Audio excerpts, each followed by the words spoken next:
Bonjour à tous et bienvenue pour la capsule d'astrologie de la pleine lune du 10 janvier 2020. Donc ça y est, on a fait notre entrée dans la nouvelle année, l'année 2020. J'en ai parlé beaucoup dans une capsule. J'ai fait une très longue capsule d'une heure 45, là, vraiment longue, détaillée avec des thèmes pour tous les mois. Il y a quelques temps. Donc, si vous ne l'avez pas encore regardé, je vous conseille fortement de la visionner. Je mets le lien. Et vraiment, ça vaut la peine parce que j'ai sorti vraiment les cartes pour des moments un peu clés là, pour chaque mois à venir de l'année 2020. Donc, c'est très intéressant ce qui s'en vient. On sait donc, pour ceux qui ont déjà un peu regardé, qui ont suivi tout ça, que le principal dans l'année 2020, ce sont les aspects dans le signe du Capricorne qui sont très, très clés, très forts. Et dès cette pleine lune du 10 janvier, qui donnera lieu aussi donc à une éclipse partielle lunaire en plein 10 janvier, donc pendant cette pleine lune. Évidemment, on sait que les éclipses lunaires n'ont lieu que pendant les pleines lunes et bien sûr les éclipses solaires pendant les nouvelles lunes. Donc c'est très logique, hein, tout ça c'est très normal. Donc voilà, pendant cette pleine lune, on aura une éclipse lunaire partielle qui ne sera pas visible, en tout cas en Amérique, là. Mais quand même beaucoup, là, Afrique, l'Europe, l'Asie, mais surtout Asie, Afrique, puis Europe aussi, une bonne partie, là, mais bon. De toute façon, c'est une éclipse partielle, donc elle sera peut-être moins forte, évidemment, là, qu'une éclipse totale, surtout pour les éclipses lunaires. C'est sûr que c'est moins important. Par contre, comme ça arrive dans les 12 premiers jours de l'année, puis on avait parlé déjà aussi de faire un résumé de l'année dans les 12 derniers jours, puis de faire aussi un travail de préparation de l'année dans les 12 premiers jours de l'année.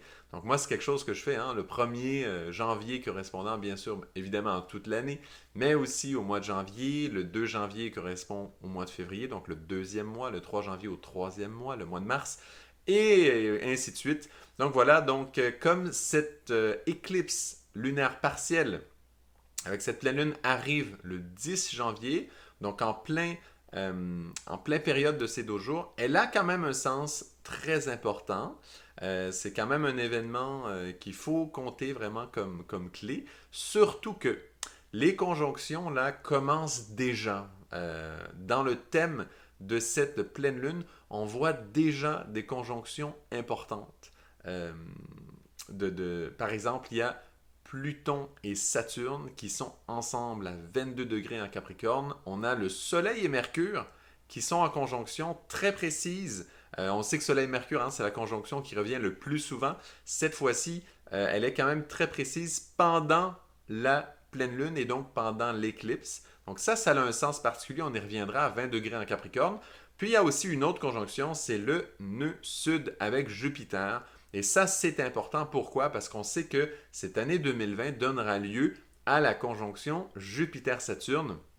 Et ça, c'est une conjonction qui arrive relativement rarement. Ça se produit à tous les 20 ans environ.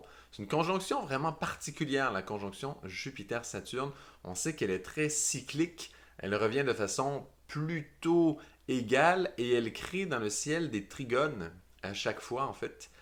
Donc, elle se promène souvent d'un signe d'un élément à un signe d'un autre élément. Puis il y a de petites variations, mais vraiment, elle est très stable et ça fait un grand triangle dans le ciel, un grand triangle bleu, là, parce qu'il est fait de trigones. Hein. Donc, à tous les 20 ans, il y a environ, hein, c'est pas précis, c'est pas 20 ans exact, il y a une petite variation dans le temps avec les rétrogradations et tout ça. Mais bon, c'est environ 20 ans la période entre les conjonctions Saturne-Jupiter. Et là, il y en aura une en 2020. Donc, c'est très important. C'est quelque chose de clé. Et donc, le fait que Jupiter soit en conjonction avec le nœud sud pendant cette pleine lune éclipse a un impact très important pour le futur, pour l'avenir, pour la préparation de cette conjonction qui se fera, disons, fin Capricorne, début Verseau, parce que ça va se promener entre les deux. Ça va se promener entre la fin Capricorne et le début Verseau au niveau de l'exactitude, des moments précis. C'est vraiment dans cette zone, la fin Capricorne, que ça se passe. Le gros de l'action se passe là-bas, mais il faut savoir aussi que dès que tout ça va basculer en Verseau, ben, il y a aussi une importance par rapport à cette conjonction-là en Verseau aussi. Mais pour l'année 2020, ce qui va nous intéresser principalement, c'est cette conjonction qui se profile beaucoup dans le signe du Capricorne peut-être avec une exactitude pas nécessairement très précise, mais la proximité en tout cas sera là, ça c'est certain. Donc, peut-être avant de rentrer vraiment dans le détail de cette fameuse pleine lune et éclipse, un léger retour sur la nouvelle lune et éclipse annulaire solaire qui a eu lieu donc le 26 décembre. Donc, c'est tout récent au moment où je fais la capsule aujourd'hui. Pour moi, personnellement, ce fut un moment extrêmement important.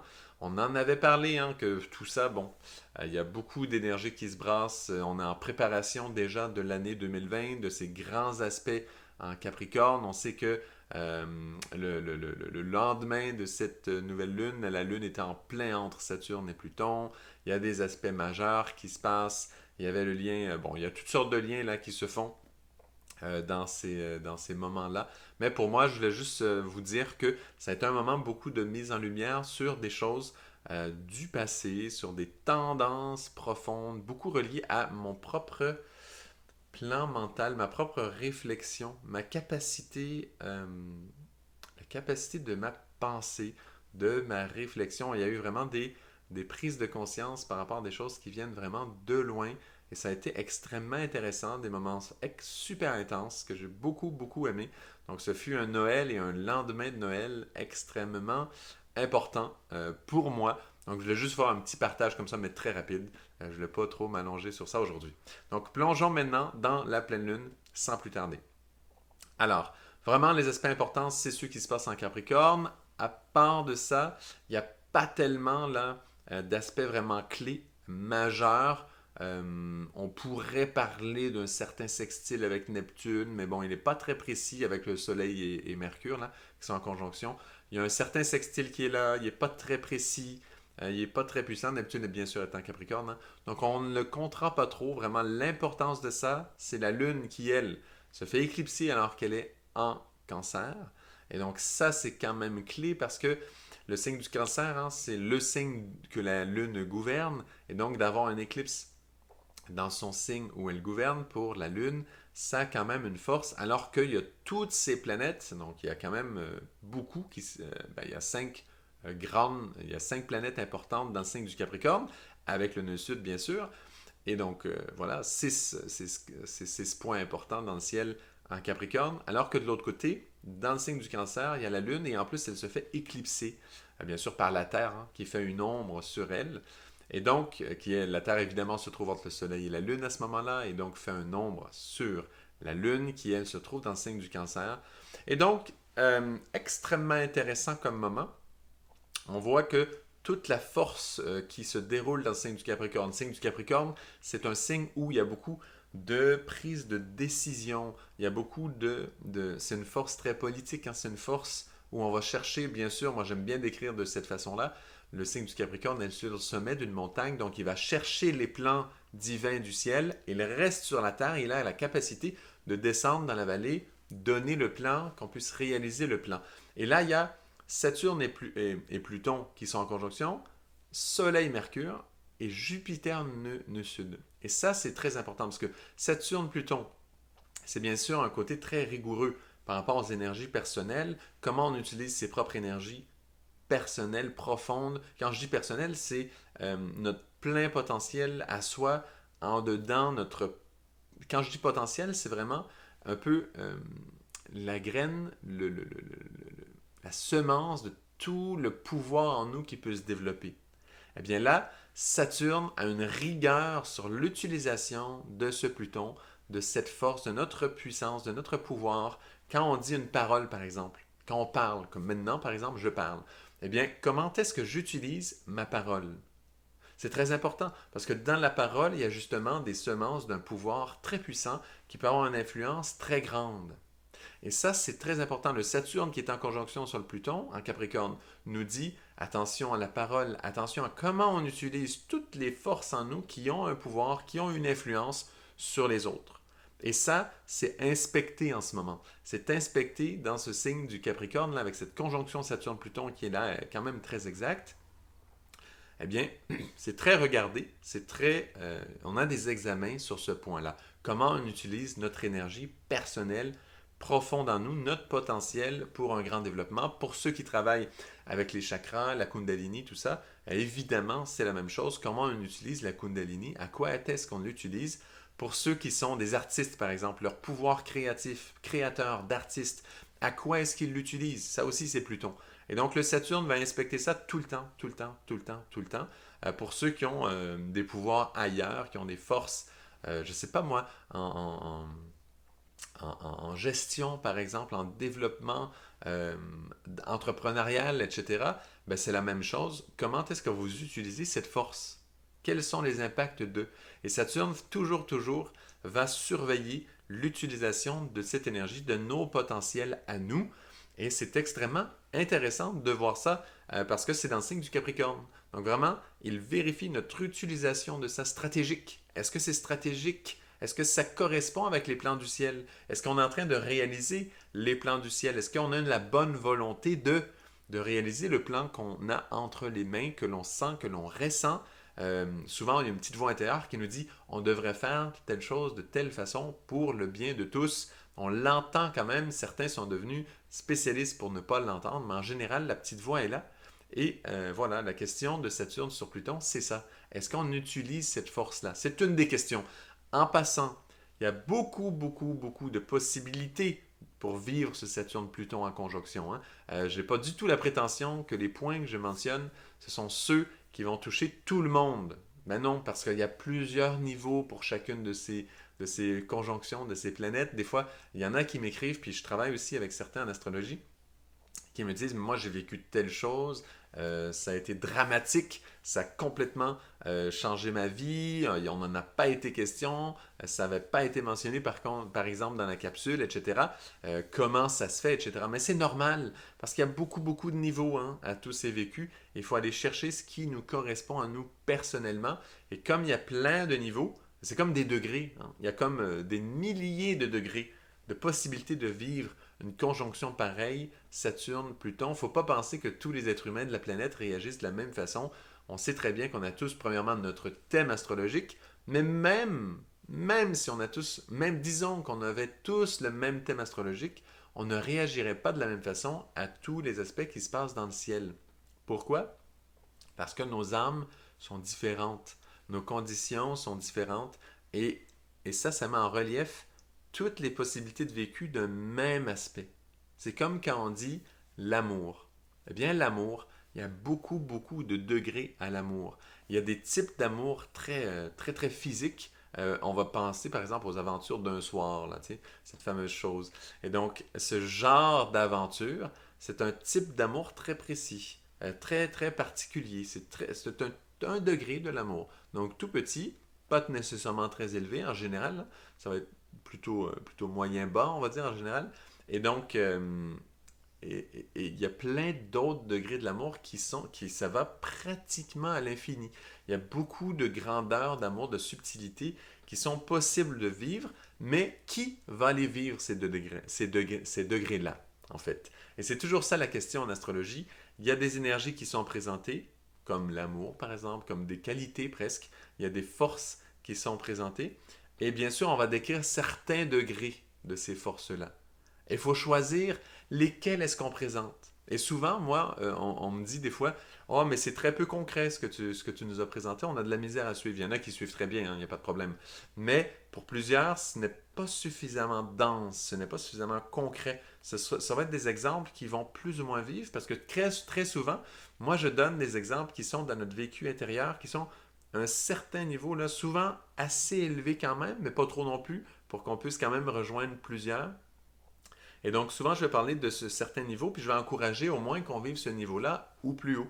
Mais évidemment, pour tous ceux qui recherchent à vivre la même énergie à un niveau comme plus bas, là, un petit peu plus dense, on va dire, un peu plus épais, là, un peu plus, voilà, eh bien, si c'est ce niveau-là qu'on recherche, effectivement, moi, en général, ces exemples-là, je ne les nomme pas beaucoup. Je vais les nommer simplement pour donner du relief, puis pour que l'on comprenne les potentiels entre les différents vécus de cette même énergie. C'est pour donner du relief, pour qu'on voit un peu la différence possible entre les différents niveaux. Mais il faut savoir que pour chacun des aspects qu'on voit en astrologie, il y a une infinité de subtilités, de degrés de possibilités de vivre ces choses, hein, ces mêmes énergies. Et donc là, j'en nomme une, ça ne veut pas dire que c'est comme ça qu'on va la vivre. C'est un exemple. Et après, c'est à chacun de prendre cet exemple, parce que ça donne quand même l'idée, hein, cet exemple, et de le rendre de plus en plus subtil, ben, idéalement. Hein. On peut aussi le rendre plus concret si on voit que ça ne nous touche pas beaucoup, mais moi j'encourage toujours qu'on aille vers des vécus de plus en plus subtils, qui ont de plus en plus de valeur, parce que ça installe en nous des qualités, des forces pour l'avenir, parce que chaque fois qu'on vit un événement, qu'on le connecte aux forces astrologiques, c'est comme si on collecte, c'est comme si on vient, pas collectionner, là, mais on vient vraiment ramasser les énergies de ces planètes, on vient les prendre, on vient c'est comme si dans notre vécu, on va engranger quelque part toutes ces forces dans les vécus les plus subtils possibles. Je le dis aujourd'hui, pourquoi? Parce que c'est une question extrêmement importante et pour ceux qui, souvent, par exemple, quand on va écouter plusieurs astrologues où on va se fier pour avoir plusieurs sons de cloche, pour avoir une idée un peu plus générale, globale, eh bien, c'est simplement pour mettre en lumière aussi les différences qu'il y a entre tous les astrologues. Très, très souvent, la plupart va être relativement quand même juste. Bon, il y a aussi du n'importe quoi là parfois, mais en général, ça va être quand même relativement juste. Mais la différence, c'est qu'on ne touche pas nécessairement le même niveau. Il y en a qui vont être très très très bas, hein, des choses qui vont plaire beaucoup à la foule par exemple, qui va plaire à des masses énormes là, c'est des choses qui vont être très communes, à un niveau relativement bas qui va toucher beaucoup de personnes. Eh bien ça, voilà, il faut savoir où ça se trouve et il faut savoir aussi l'utiliser pour ceux qui ont une vie intérieure un peu plus riche. Il faut savoir être capable de le subtiliser. Moi, en général, je donne mes exemples un tout petit peu plus haut pour donner la chance de voir un peu la palette. Et à chaque fois, ne pensez pas que même si c'est un peu plus haut, c'est le plus haut possible. Vraiment pas. Si vous êtes capable, mettez-le encore plus haut et tendez toujours à vivre ces mêmes aspects de façon la plus élevée possible parce que plus c'est élevé, plus c'est pur, plus cette force des planètes va construire quelque chose en vous puis accumuler des cadeaux précieux. Et donc, tout ça pour dire que le travail en astrologie n'a aucune limite, aucune fin, parce qu'il y a une infinité de degrés de subtilité vers lesquels il faut aller chercher. Mais ça aussi, c'est le même point souvent quand je travaille en astrologie. Avec des personnes, je donne des ateliers d'astrologie, par exemple, et des gens me disent, mais moi, je suis astrologue, je n'ai pas besoin de venir. Mais moi, je n'en reviens pas, en fait, parce que comment pouvez-vous penser avoir conquis tous les degrés de chacun des aspects, de chaque signe, de chaque planète, de chaque maison, de l'astrologie? C'est absolument impossible. Et donc, par exemple, si vous avez déjà fait votre thème d'une façon, le lendemain, vous pouvez le faire d'une autre façon. Bien sûr, ça prend une disponibilité intérieure. Si le fait de l'avoir déjà fait remplit votre espace intérieur de recherche en astrologie et de quête de sens dans votre vie, et là, il faut digérer. Évidemment, ne le faites surtout pas. Hein. Prenez vraiment votre temps. Mais je dis simplement ça pour que l'on comprenne bien que le travail en astrologie, il s'agit de conquérir une infinité de niveaux, de subtilité, de compréhension, d'intelligence. Et là, toutes les qualités y sont, en fait, parce que les planètes reflètent toutes les qualités. Et avec les signes, on y ajoute une dimension, mais grandiose.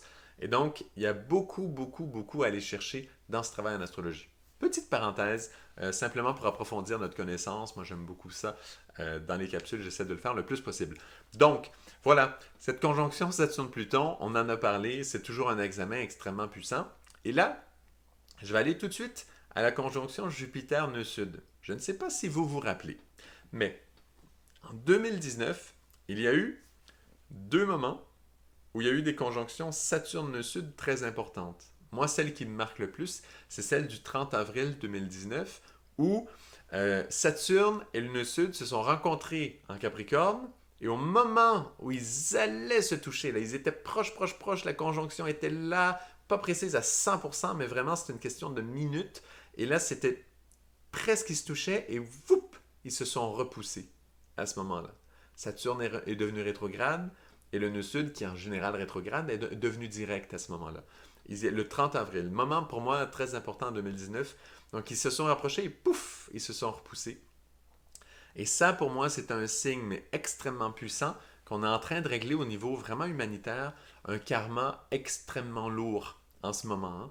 Et l'année 2020, c'est l'année où Parce qu'en 2019, c'était un signe pour commencer à toucher cette mémoire, commencer à la comprendre, là où il y a eu ce moment le 30 avril, entre Saturne et le nœud sud. C'était un moment pour avoir accès à. Et après, en 2019, cet accès s'est développé un peu, on a pu l'éplucher, on a pu un petit peu la voir plus clairement. Alors que là, cette fois-ci, dès le 10 janvier 2020, donc dès le début de l'année, dans les 12 premiers jours de l'année, le 10 janvier, et pendant une éclipse lunaire partielle, eh bien, il y a cette rencontre Jupiter-nœud sud. Et ça, elle est moins épique que celle du fameux 30 avril 2019 entre Saturne et nœud sud. D'ailleurs, Saturne s'occupe beaucoup plus des choses, du business du nœud sud, ça veut dire du passé, en fait, des mémoires du passé, de ce réservoir d'expériences précises qui vient du passé. Saturne s'occupe du destin, du karma, de toutes ces choses. Donc là, c'est une résonance extrêmement puissante, le 30 avril. Là, cette fois-ci, c'est sûr que c'est moins fort. Par contre, c'est le moment où Jupiter et le nœud sud se rencontrent en Capricorne. Et donc, ça, pour moi, ça marque le moment. C'est comme ça vient souligner le moment où Jupiter embarque. Ça veut dire où Jupiter dit, ça y est, j'entre vraiment dans cette énergie du Capricorne. Alors que Saturne-Pluton, on l'a depuis, en 2019, on l'a eu beaucoup déjà, ce lien. Saturne-Pluton, on le sentait déjà beaucoup. Alors que là, Jupiter embarque sur scène dès le 10 janvier, pendant cette éclipse lunaire. Et donc ça, c'est pas anodin. Pour moi, c'est sa signature. C'est comme s'il dit, ça y est, pour l'année 2020, je suis en Capricorne et je serai actif sur cette fameuse conjonction avec Pluton, hein, et ensuite avec Saturne. Et ça, c'est très important. Et justement, il signe sa conjonction avec le fameux Saturne qui est programmé, hein, qui a toutes les 20 ans environ, et qui se fera vraiment en fin de signe, là, qui est très clé. Et donc, c'est le début de ça. Et c'est Jupiter qui dit, dans cette grande dynamique de choses à régler dans le signe du Capricorne, dans ce grand cycle qui a été initié le 30 avril 2019 avec la conjonction Saturne-Nœud Sud, dans ce grand cycle pour l'humanité, moi aussi, Jupiter, je vais amener mes énergies. Ça aurait pu être l'affaire de Saturne avec Pluton, de régler ça, mais Jupiter a dit, moi aussi, je vais participer. Et ça, c'est très intéressant pour nous. Pourquoi? Parce que Jupiter représente toujours, toujours, vraiment la plupart du temps, une énergie extrêmement bénéfique, comme, comme souvent on le dit comme un roi, comme un prêtre, comme un, comme un maître même pour ceux qui sont sensibles aux enseignements spirituels. Euh, il représente cette force bénéfique qui vient prendre soin de l'humanité, qui vient plaider un peu la cause de l'humanité dans ce grand règlement de karma, en fait, qui vient se passer en Capricorne et avec la conjonction Saturne-Pluton. On le sait, l'examen dont je parlais, il y a beaucoup de niveaux, mais il y en a un que c'est un grand test, parce que ça, c'est pas très souvent, hein, la conjonction Saturne-Pluton aussi, environ à tous les 30 ans, probablement un petit peu plus, mais je ne sais pas exactement là, par cœur, mais c'est quand même assez rare. Donc la conjonction Saturne-Pluton aussi, il y a un grand règlement qui se passe là, avec le nœud sud qui était, on le sait, c'est rare qu'il y a ce genre d'événement-là dans le ciel. Il y a un grand règlement qui se passe au niveau de l'humanité, et s'il n'y aurait que Saturne-Pluton principalement, dans les planètes un peu plus lourdes, ça pourrait être un peu difficile. Dans le sens que s'il n'y a que Saturne qui va plaider la cause de l'humanité, c'est un peu comme deux avocats, on pourrait dire. Il y a un grand test, il y a un grand passage, et là, il faut régler, il faut payer, en fait. Hein. Il faut payer quelque chose, il faut donner les efforts, il faut transcender certaines énergies. S'il n'y a que Saturne, il suit les règles, et honnêtement, en tant qu'humanité, ça peut être un petit peu lourd, ce qu'on aurait à payer. Que Jupiter vienne et s'engage, c'est extrêmement touchant. Pour moi, ça vient vraiment représenter l'engagement d'un maître spirituel quand il vient sur Terre et qu'il dit oui, je suis venu aider l'humanité, un maître qui n'avait pas besoin de venir, disons, hein, je parle de cette catégorie